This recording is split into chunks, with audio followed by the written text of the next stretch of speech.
टुप्पो हटाइदियो नि टुप्पो हटेन टोक्नै पर्ने बाध्यता बनाइदियो क्या welcome guys my new vlog धेरै पछि फेरि यो भ्लग बनाइराखेको छु मैले तपाईँहरूले हेरेर साथ दिनुहोला 4 महिनाको विदेश बसाएपछि फेरि आज नेपाल आएर यो फर्स्ट भ्लग बनाउँदैछु तपाईँहरूलाई आज म कीर्तिपुरतिर लिएर जाँदैछु कीर्तिपुरको एउटा ठाउँमा लिएर जाँदैछु तपाईहरू मलाई हेरेर साथ दिनुहोला पुरा भिडियो हेरेर साथ दिनुहोला सब्सक्राइब लाइक कमेन्ट गर्न नभुल्नुहोला कीर्तिपुरको यो गेटबाट छिरिसकेपछि हामी ट्युबको बाटो हुँदै मास्तिर लागिसकेका छौँ आजको मौसम चिसो चिसो छ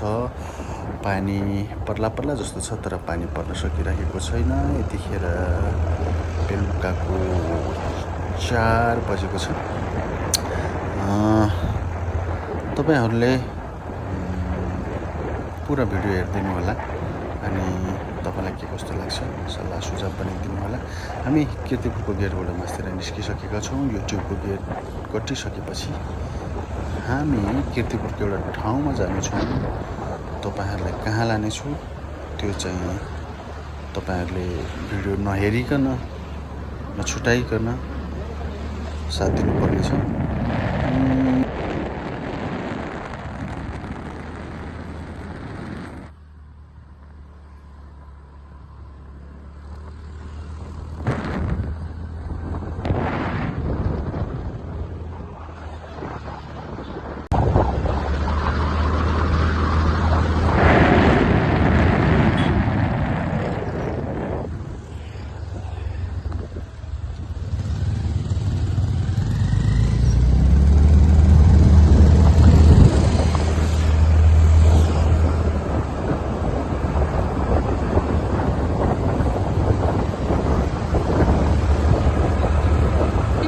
भ्लगिङ स्टाइलले भने होइन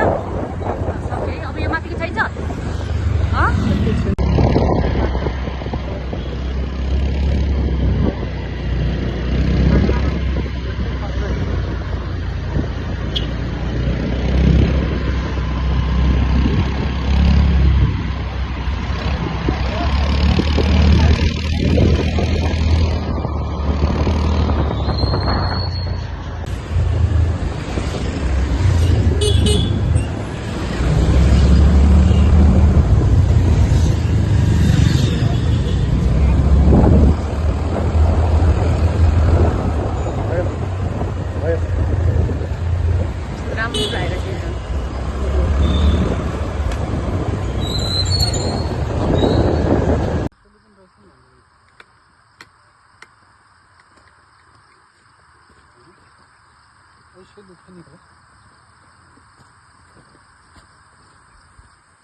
हो त यो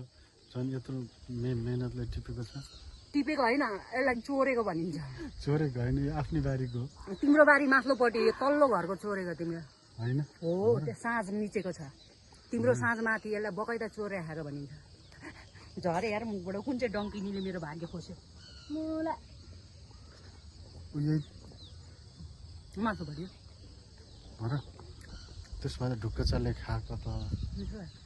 ढुक्क चाले खाएको त साँझ डराउनु पर्ने रहेछ त नि अनि अरूको बारीमा चोर्न आएपछि डराउनु पर्दैन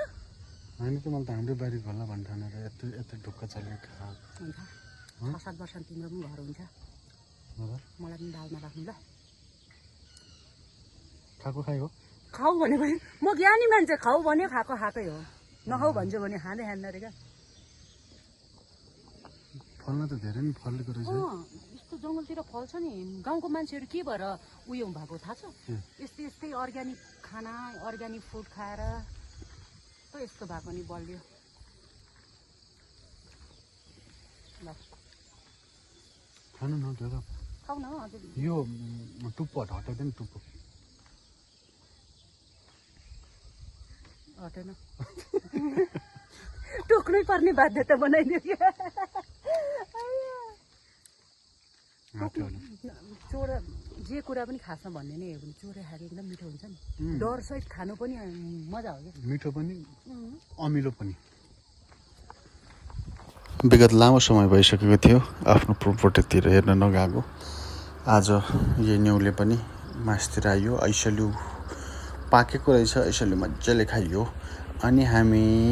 ऐसल्यु खाइसकेपछि फर्किँदा आउँदाखेरि बाटोमा यस्तो राम्रो फुलहरू देख्यौँ नखिची बस्नु मन लागेन फुलहरू खिच्यौँ टिकटक बनायौँ सल्लाहगाडीमा अनि हामी नाटक पनि गऱ्यौँ रमाइलो गऱ्यौँ डान्स गऱ्यौँ त्यसपछि अब हामी फर्किनेछौँ साँझ पनि परिसकेको छ